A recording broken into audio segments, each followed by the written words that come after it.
This man brought in a samurai sword his grandfather gave him. Samurai sword that my grandfather gave me, took it off soldier at Okinawa in World War II. Corey asks if he can take a look at the blade. Okay, do you mind if I take a look at the blade? Have at it. It's your sword. I'm gonna let you open it. These things tend to cut people. I'm looking to sell my sentimental value because my grandfather gave it to me when he passed on. A life-changing amount of money. Corey attests that this sword is very cool and adds a few comments about its use. This is definitely cool. What's absolutely crazy and what people just don't realize about these things, a soldier in World War II could have had one of these on him. He very well might not have even known it was 700 years old. Typically a long-standing family heirloom. He would go to war and he'd go get the family sword. There's swords out there that are worth $3 million. They're hard to figure out. Only way to date this sword and find out more about it is to take the handle off and look at the tang and make your stamp. It says how old this thing is. I don't speak Japanese. Me neither, so. All right, well, I'll give you 1,000. Sound good to you? I would have one of those rare ones that was worth 100 grand. Sentimental value sword. I think I'm just gonna keep it. Well, if you change your mind, I'll be here, okay? All right. I guess I'm not real disappointed because I do really love it. This man brought in a Wayne Gretzky contract. I have Wayne Gretzky's last professional contract when he was with the New York Rangers. There's only 5 contracts in existence. Who are you, his agent or something? I wish I had that kind of money. This is really cool. Rick asks where he got this from. The owner explains that he got it from a friend. So where'd you get this? A friend of mine rented a house gave it to me. He worked at Madison Square Garden. He knows I'm a huge Wayne Gretzky fan. Corey checks it out, and they talk about some of the players. I mean, I can't tell you one hockey player in the world right now, but I can tell you Wayne Gretzky. The best player ever. He was on the Wheaties box. Yes, he was. Baseball's got Babe Ruth, and for hockey, it's Wayne Gretzky. Mind if I take a look through Be it? my guest, be my guest. Corey says that the contract is quite cool and talks a little bit about where it came from. So this guy's paycheck was $500,000 twice a month. Exactly. Can you imagine getting a check like that all the time? I wouldn't be here, man. This contract's really cool. I mean, it belonged to the greatest hockey player of all time. All kinds of cool details. I can't see any hockey fan not wanting it, so I gotta get it. I'd like to sell it. Give me an idea of what you're looking to get out of it. There's a once-in-a-lifetime thing you're gonna see, but I'd like to get at least 3. 18? 25. I'll go 2 grand. That's the best I can do. Hey, 2250? 2,100, that's it. Sounds good to me, I can do that. All right. John, you wanna take care of it? Yep. The two currencies were From 1880, $50 legal tender note, and I have an 1890 legal tender. Okay, these are cool. Pretty damn rare. Love everything about these. Rick asks what he wants for this item.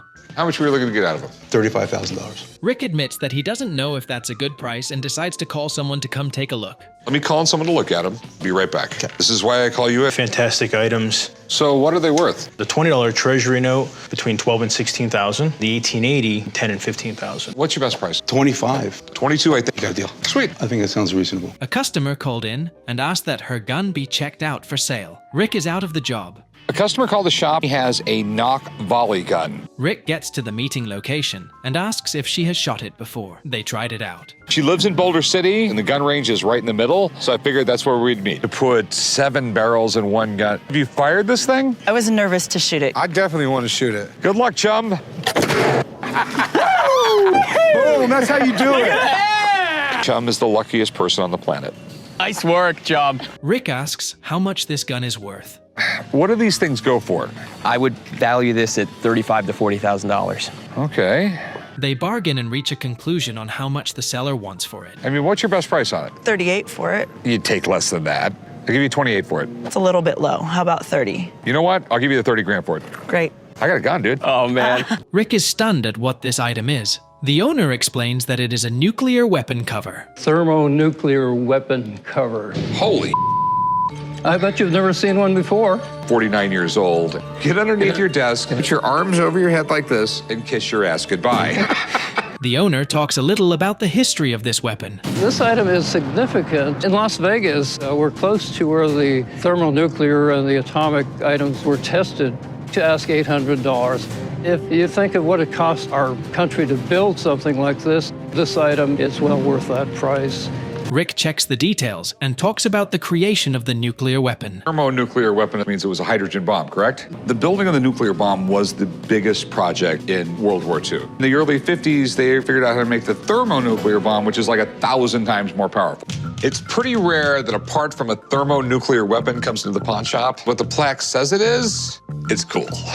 How much do you want for it? 800, Will you take $300 for it? 700, We just meet in the middle at 600. That's even above the middle. go in the middle, 650. 6 1/4. We got a deal. All right. Knew that it was going to be a good day for me. Everybody loves magic. Magic prototype cards, I think they might be of value. This is the other kind of magic. Yeah. Chum checks the cards out, he lays them out, and talks about them. Magic the Gathering cards, role-playing card game right here.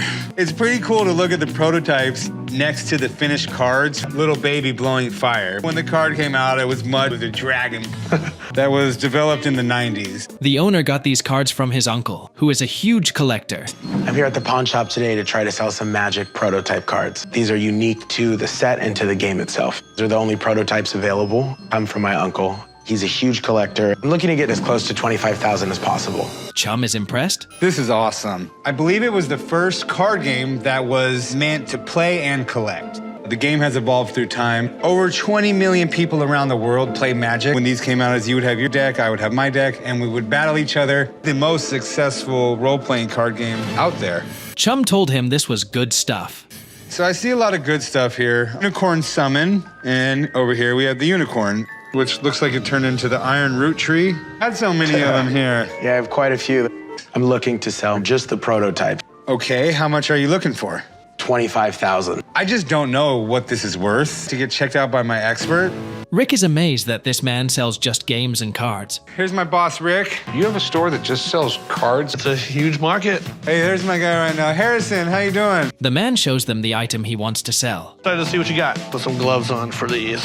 Prototype cards I was telling you about. Rick doesn't seem to know so much about cards, but the owner explains. These are the Gamma playtest cards. First set that resembles the first set of Magic. These are the pieces of paper that they gave to roughly 40-ish people to test out Magic to make sure that it played right. Stamp is right, print looks right, collection of all these together. These are authentic. Chum asks if these are collectible. The owner is certain they are. So, these are collectible?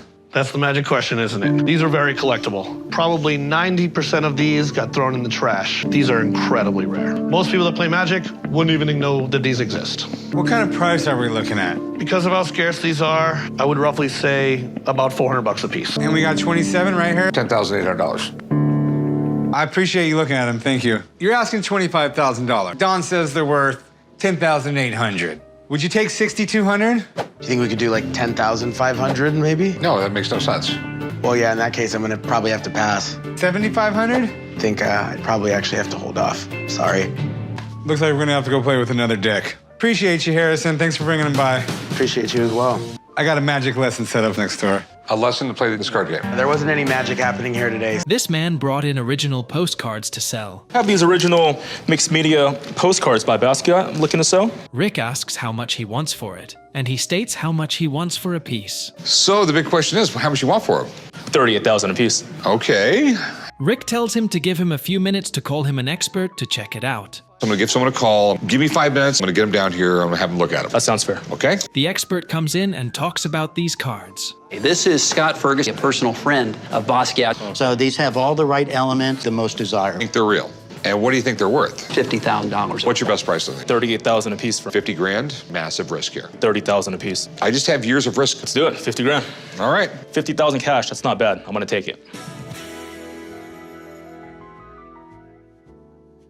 This man brought in some Federal Reserve notes to sell. Hey, what do we got here? The 1918 series Federal Reserve note. He explains what each note is, and Rick calls them incredible. A little bit more than just high grade.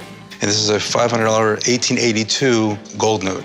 Yeah, these are incredible. Thank you. Rick tells him he will call someone in to take a look at these notes, and the owner agrees. So hang on a few minutes. I want one of my friends to come down here and look at it. The expert shows them his favorite and talks about it. We have here today. 2 $500 bills that he wants a lot of money for. My favorite one is this 1918 500. Features Chief Justice John Marshall. Helped create the Supreme Court. Pretty historical. Rick asks how much they are worth. Okay, so what do you think they'll go for? The 1882 $500 gold certificate, because of the grade and the restoration work, in auction, I think one could expect to pay around $20,000. I think in auction, I would expect the 1918 $500 Federal Reserve note to bring $20,000 to $30,000.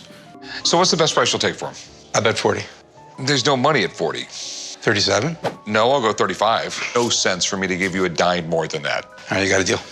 These are cool. Rick was contacted by a gun collector who claimed to have an amazing item for him. I was contacted by a local gun collector who claims to have a very interesting flintlock rifle he would like to sell. The seller also told him that he had never fired the gun, but was willing to see if it actually worked. Never fired the weapon, then seeing if it works. So we're meeting up at a gun range to see if there's a shot and making a deal. Rick sees the gun. The owner also explains the feature. Built in the 1700s, flintlock rifle, 65 caliber. So glad you called me about this. Rick asks where he got the gun from. Where did you get it? I got it back east in an auction. Looks like it had some gold scroll work on it at one time. It did. That's what attracted my attention to it, was the detail work. Fleur-de-lis right there. An odd one, but it looks like that. Okay. It is. You do what you got to do with the gun. Okay. Put some targets in the back of the car for me. Ceramic cowboy boots. We're going to shoot them. I'm gonna load it up. Shot. A little wadding. All right, I'm gonna head down there. One.